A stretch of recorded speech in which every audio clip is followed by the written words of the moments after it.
The split squat is a great squat variation to improve your lower body strength.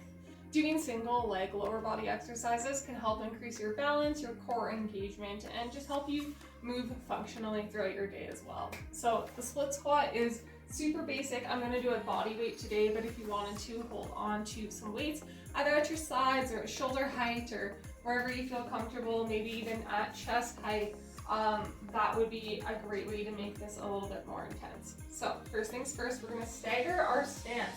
I want you to imagine that you're on a set of ski tracks, and if you're not sure how wide to place your feet, take a couple steps and look at how far apart your feet are. That is where you're most stable. So we don't want our feet too wide or too narrow. Find those ski tracks that are going to work for you so that you can keep your balance. In terms of figuring out how far apart to make your feet from each other, when we go into our split squat, it's essentially just standing in one spot and doing a lunge. So what I'm looking for here is dropping the back knee down while we're working the front leg to push you up, okay?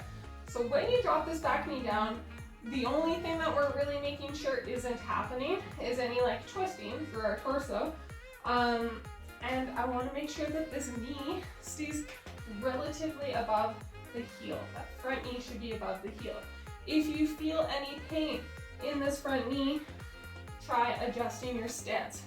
I find if my feet are too close together, this knee is now going to go forward.